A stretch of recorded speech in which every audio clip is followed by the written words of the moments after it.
But the Clippers may have just shown them their best self. Their best self, the NBA championship caliber. We'll talk about what the Jazz can learn from this one as the series is tied 2-2.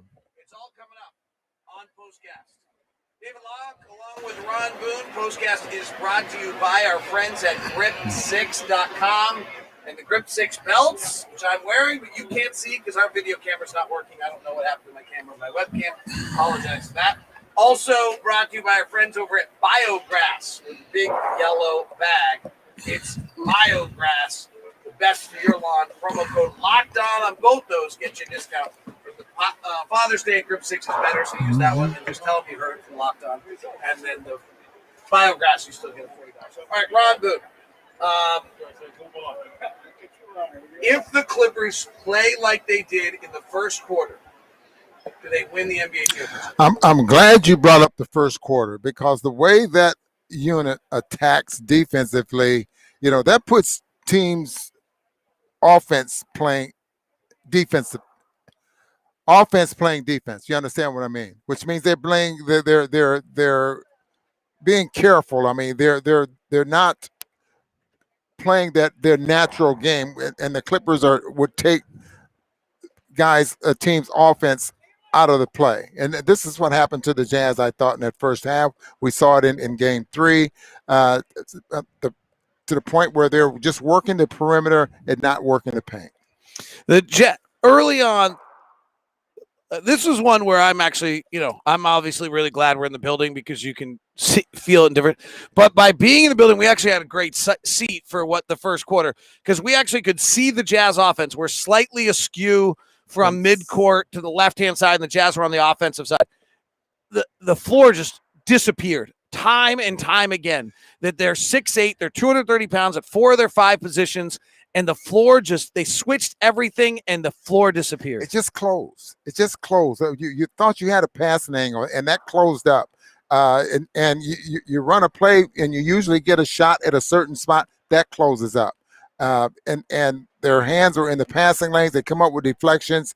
It was up until the Jazz started breaking the paint there in that second half, the things started to open up. But if any team, not just the Jazz, play that perimeter game, and with this team switching all over the floor, they're in trouble. This team defensively just got after it. The lack of Mike Conley is becoming more and more evident as the series goes on. The Clippers are making adjustments to understand what to do without Mike. Let's assume for a second we do not see Mike Elliott, excuse me, that's the Jazz medical leader, the Mike Conley again in the series. What can the Jazz do to combat this? Well, they must attack early. I mean, in the ball game, and they must. And Quinn's talked about this, and David, we watched this game for the last two ball games. That when they get a stop, they must create opportunities, and so you just don't walk the ball up the floor and let the defense get set. You start pushing the basketball up the floor and make the defense make adjustments in your transition game. But the Jazz cannot play a half-court game against this half-court defense. It makes it awfully tough. You start wearing a guy like Donovan out to the point where Donovan was he was the only one that could break the paint and make some things happen. Like I said, Jordan Clarkson does a lot, dribbling, going behind his back and changing direction, but he's usually going from side to side. He's not going to the point where he's breaking the paint, causing teams to protect the rim, that type of thing. So Donovan, boy, we saw it tonight. He was the only one. Look at me. What did he get? 15 free throws because of that. So this is what we're probably going to see in Game 5. I'm going to start taking some of the questions because some of them are coming in and they're good and there are things we're going to address. So I might as well go grab the questions. Landon is asking what's a very important question as we switch sides of the basketball. How can Favors and Gobert be more impactful on, and he's actually asking it from an offensive standpoint. I want to talk about it from a defensive standpoint. So let's start with the offensive side.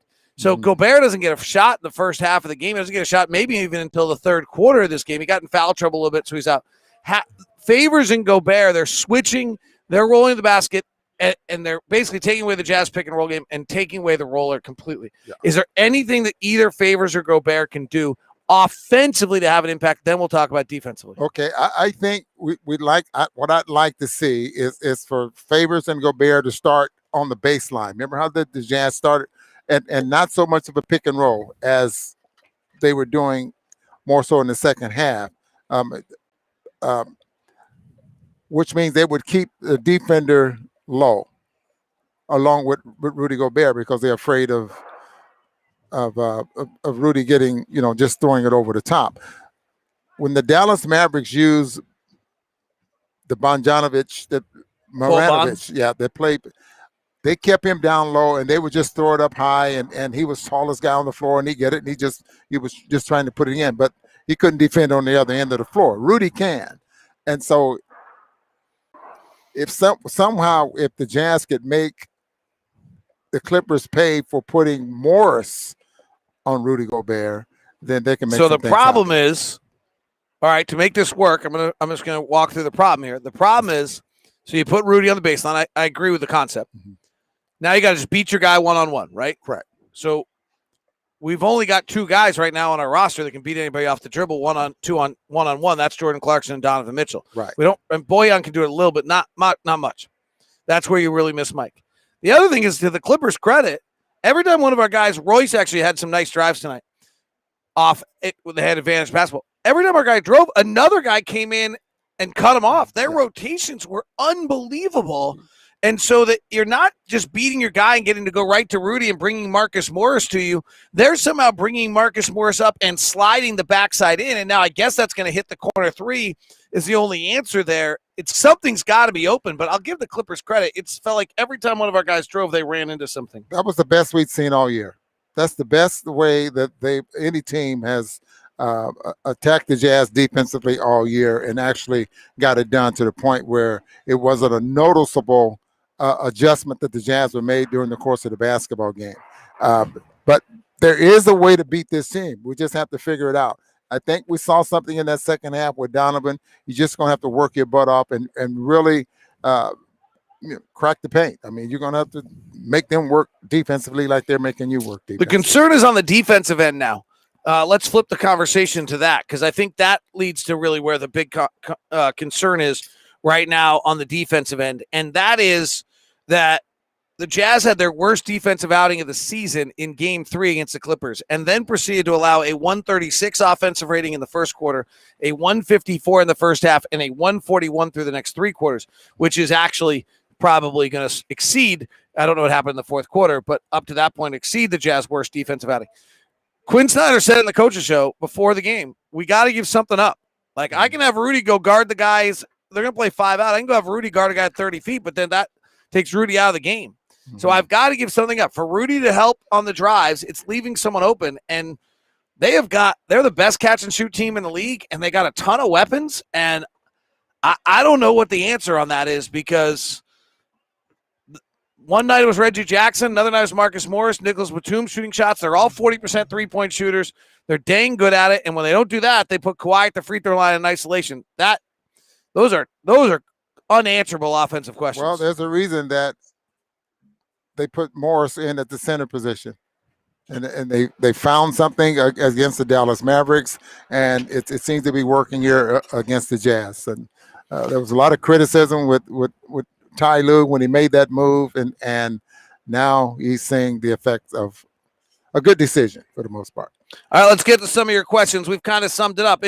Hey, recency bias dictates things, and you feel like it's pretty daunting. But this is going to, the Clippers are great. And as Andy says, everyone at the start of the series said it was going to be 7-game grind. Why are so many people surprised with the ebbs and flows in the series? Clippers weren't going to lay down and basically the franchise future on the line. I mean, that is the word around the street here, is that basically they lost this round, Kawhi Leonard's opting out and going. Like that, I've heard that numerous times. And I don't know if that's true, but that is 100% that the franchise was on the line, and they played like it. They played with that level of urgency. The concern, I think, is they've made specific adjustments to react to the Jazz and the lack of Jazz really firepower without Mike Conley, and it feels as though those adjustments could be lasting even in Salt Lake City. Yeah, well, this is going to be interesting. Quinn has a great basketball mind, and he has a very good coaching staff. Jazz going home. It'll be a different story, I think, on Wednesday night. So I'm kind of looking forward to see what the Jazz do. I'm kind of interested to see how Salt Lake City changes things. I mean, here's the other angle on this. If you told me the Jazz were going to play the LA Clippers in the playoffs and you had to beat them 2 out of 3 and you got 2 at home, like I would have taken that when it all started. Absolutely. Because the Clippers from the beginning of the season were the team, at least in my mind, was the best team in the NBA. So I think you would have taken that. Series tied 2-2 with no Conley headed back home. Home court advantage is huge, but we need Mike back. Hashtag pray for Mike. We probably do need Mike back. I don't know the status on that. Del Toledo always comes with fire, sometimes reasonable, sometimes unreasonable. I haven't pre-read this. I'm expecting this to be completely unreasonable. Okay. I mean, I love Del Toledo. He's on our chat every single time. He always has something to say. Occasionally sneaks in something smart. Sometimes he goes way on a bender. So let's see what he has to say today. The blender's broken. They need to go buy a new one. Please, no more Mitchell and Clarkson, especially Clarkson, off the dribble, tough ISO threes, just bad shots. Get in the lane, pass to Rudy, get to the basket, pass to a three-point shooter. He continues. Neither Mitchell or Clarkson are a point guard. True. Donovan's gotten better as a point guard from when he got here. He's not the true point guard. That's true. Right. Could Trent Forrest play? I think that'd be a big quest for him to try to figure out how to deal with Patrick Beverley. All right, let's take one last. The switching defense gives the Jazz problems. If we had a big like Embiid that could dominate with a smaller player down low, we would punish him. However, Gobert's amazing, but not that kind of player. He can't dominate a smaller player by just throwing it into him when they switch. Wait, that's not true.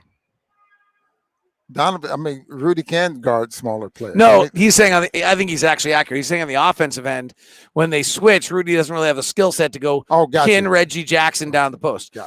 If we had the most talented player in all of the NBA and Joel Embiid instead of Rudy Gobert, we'd be able to handle this. Yeah, that's simple. And we'd win a title. Yeah, absolutely. They might too. All right. We'll see what Salt Lake City can do. Get your tickets at UtahJazz.com. That is